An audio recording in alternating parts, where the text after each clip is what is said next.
Adegan diawali dengan Chini yang meminjam uang Rp63.000 kepada teman kantornya yang bernama Nisa, untuk membeli gaun yang cukup mewah. Chini berbohong kepada temannya, dan berkata bahwa dia membutuhkan uang untuk pengobatan neneknya. Sehingga dengan itu, Nisa pun memberikan Chini meminjam uang. Chini merasa senang dan berkata, bahwa dia akan menggunakan gaun mewah tersebut untuk mengalahkan Imli. Kemudian tiba-tiba saja Arto datang ke sana untuk menemui Chini dan bertanya kepadanya, apakah dia yang mencampurkan alkohol ke gelasnya Imli. Mendengar itu Chini langsung bersandiwara dan berkata, aku memang telah mencampurkan alkohol di gelasku sendiri, agar aku tidak merasa sedih melihat pernikahanmu dengan Imli. Akan tetapi Imli yang mengambil gelas milikku, sehingga dia menjadi mabuk. Mendengar itu Arto kembali luluh, dan menyuruh Chini untuk tidak melakukan hal yang seperti itu lagi. Kemudian Nisa datang ke sana sambil marah-marah, karena dia tahu Chini telah membohonginya. Nisa menyuruh Chini untuk segera mengembalikan uangnya. Mendengar itu Chini tidak ingin kebusukannya terbongkar, sehingga dia berjanji akan mengembalikan uangnya Nisa dalam 5 menit lagi. Sementara Arto langsung membawa Chini pergi dari sana dan bertanya, apa sebenarnya yang terjadi. Lagi-lagi keturunan Malini ini bersandiwara dan berkata, aku tidak punya uang, karena Imli telah mendapatkan semua keluarga Rator tanpa memberikanku sepeser pun. Oleh sebab itulah aku meminjam uang kepada Nisa. Mendengar itu Arto kasihan dengan Chini, dan dia berjanji akan membantu Chini dalam keuangannya. Kemudian Arto juga berkata akan memberitahu Imli, karena Imli sama sekali tidak peduli dengan Chini. Kemudian Arto langsung pergi dari sana. Beberapa saat kemudian, Devika sedang memberikan hadiah kepada Imli dan kepada semua keluarga Rator di acara Pak Pera nantinya. Sedangkan Arto sendiri sudah merasa kesal dengan Imli, dan berpikir bahwa Imli tidak peduli dengan Chini. Akan tetapi Imli berkata kepada Devika, semua keluargaku sudah mendapatkan hadiah, namun hanya Chini yang belum disebut. Mendengar semua itu, Devika merasa tidak enak. Namun Imli berkata, aku tahu Chini orangnya sangat unik dan belum tentu dia menyukai hadiah seperti ini.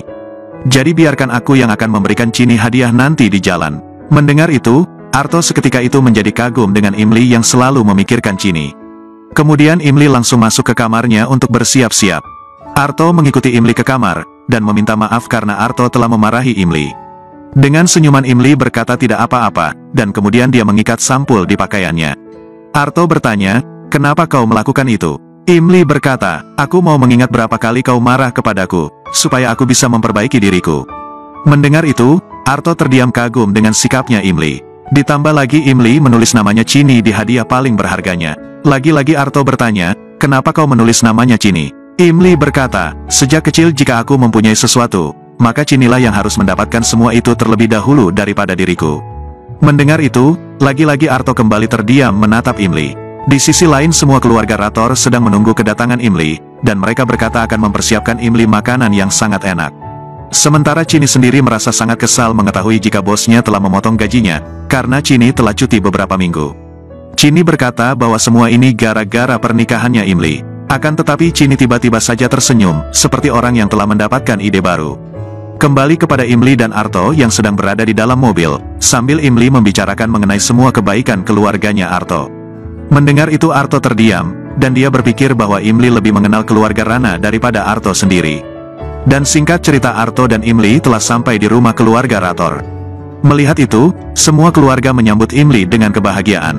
Miti memeluk Imli dan berkata, aku melihatmu sama persis seperti almarhum ibumu Imli. Mendengar itu Imli merasa bahagia. Kemudian Narmada juga datang ke sana, dan dengan senyuman dia memeluk Imli. Narmada bertanya, apakah Imli baik-baik saja? Imli langsung bercanda dan berkata bahwa dia tidak baik pada kali ini, karena Arto terus memaksanya untuk bekerja. Mendengar itu Arto merasa sangat panik. Akan tetapi Miti berkata bahwa Imli hanya bercanda, sehingga semua orang tertawa melihat Arto yang sangat panik. Sementara di dalam dapur Cinot melihat bunga teratai dan berkata, sekarang aku akan membuat drama, dan akan menyebabkan ritual pakperanya Imli akan hancur.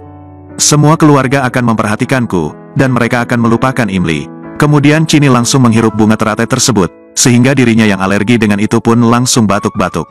Hal itu membuat Imli tidak fokus dengan ritualnya, dan dia langsung menghampiri Chini. Imli menyuruh Chini untuk istirahat, karena Imli akan membuatkan jahe panas untuknya. Beberapa saat kemudian dokter datang ke sana memeriksa Chini. Dokter berkata bahwa Chini terserang flu dan masuk angin. Akan tetapi sebentar lagi dia akan sembuh. Kemudian dokter pergi dari sana. Narmada bertanya, kenapa Chini bisa masuk angin di cuaca yang sangat panas seperti ini? Imli kemudian datang ke sana dan berkata, Chini mengonsumsi begitu banyak es krim, sehingga dia bisa cuti bekerja. Imli dengan tegas bertanya kepada Chini, kenapa dia ingin cuti bekerja. Mendengar itu Rupali menegur Chini, dan dia juga bertanya kepada Imli, dari mana Imli tahu tentang ini. Imli berkata bahwa dia telah melihat surat kantor di laptopnya Chini. Mendengar itu semua orang sangat kaget. Sedangkan Chini akan membela dirinya dan membuat drama, namun Imli langsung menceramahinya. Imli terus menasehati Chini bahwa di dunia kerja sudah sepantasnya gajinya dipotong, karena dia telah cuti. Jadi Chini harus menerima semua itu. Mendengar kata-kata dari Imli, Arto sangat bangga dengan Imli yang selalu peduli dengan keluarganya. Beberapa saat kemudian semua orang keluar, sementara Imli terus merawat Chini. Imli meminta Arto untuk menunggu Chini sebentar, dan kemudian Imli keluar dari kamarnya. Melihat itu, Cinot kampret langsung menarik Arto. Chini kembali bersandiwara dan berkata bahwa dia sakit seperti ini, karena dia bekerja keras dan ingin membelikan hadiah kepada Imli. Arto berkata, aku harus memberitahu Imli, dan aku tidak mau melihatmu terus-terusan tersiksa gara-gara Imli. Mendengar itu Chini mengangkat telepon rumahnya, dan dia mendengar Imli yang sedang berbicara dengan dokter. Sehingga dengan itu, Chini berpikir inilah kesempatan untuk menghasut Arto. Chini berkata, kita harus diam dan tidak perlu berterus terang kepada Imli, sampai perusahaan Baskar Time jatuh ke tanganku. Rencana kita belum selesai. Mendengar itu Arto berkata, aku rasa kau telah salah paham kepada Imli yang sangat membencimu dan keluargaku. Karena pada kenyataannya Imli sangat baik dan perhatian denganmu dan juga kepada keluargaku. Dan tiba-tiba saja Chini merasa kaget, karena dia lupa menutup telepon tersebut. Chini berkata, bagaimana jika Imli mendengarkan pembicaraan kita? Arto berkata, aku harap Imli mendengarkannya, dan aku mau mengatakan yang sejujurnya kepadanya. Kita tidak bisa terus-terusan menyembunyikan hubungan kita seperti ini.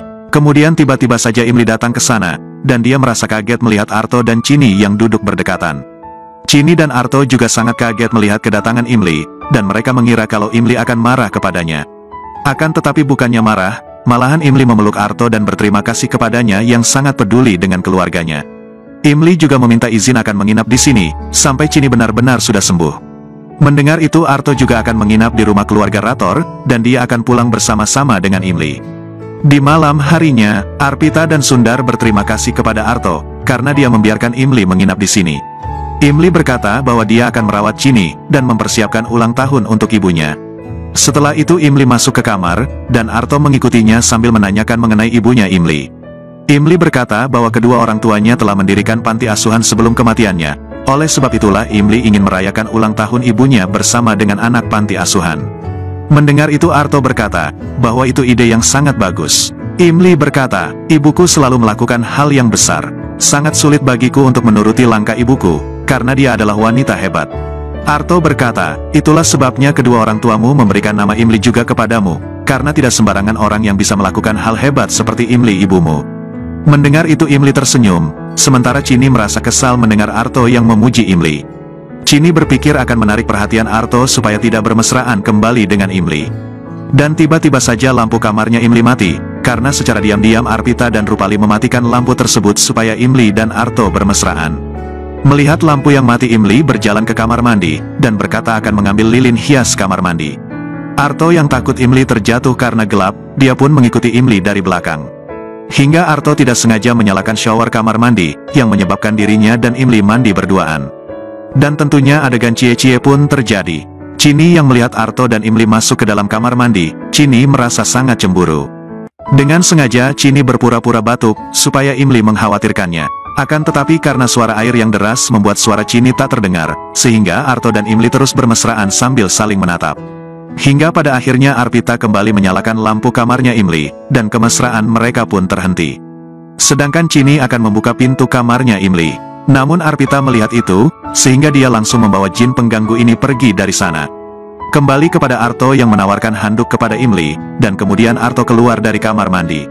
Sementara Imli hanya tersenyum dengan momen romantis tersebut. Keesokan paginya, persiapan perayaan ulang tahunnya almarhum Imli akan dilakukan. Imli tidak lupa untuk memberikan Chini meminum obatnya, dan kemudian Imli pergi menemui anak-anak panti asuhan. Sementara Arto sendiri mencoba menghampiri Chini. Akan tetapi dengan jutek Chini menghindar, dan menyuruh Arto untuk menemui istrinya saja. Arto berkata, aku akan membantu Imli untuk mempersiapkan pesta ini. Dan nanti malam aku akan mengatakan yang sebenarnya kepada Imli, supaya kita bisa bersatu. Kembali kepada perayaan ulang tahunnya almarhum Imli. Di sana Imli menjadi badut dan mulai bergaul dengan anak-anak panti, sedangkan Arto dan yang lainnya hanya menonton. Imli sesekali menunjukkan keahliannya dalam melakukan sulap, sehingga semua orang terhibur oleh Imli. Kemudian pada saat itu juga Imli memasangkan cincin kepada jarinya Arto.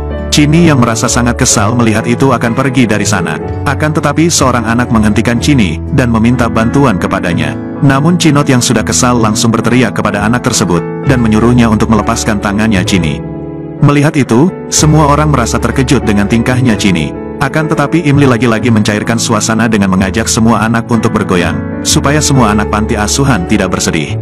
Arto yang melihat itu hanya bisa tersenyum. Melihat Arto yang tersenyum, Chini bertanya kepada Arto, apakah dia akan mengungkapkan kebenaran itu kepada Imli.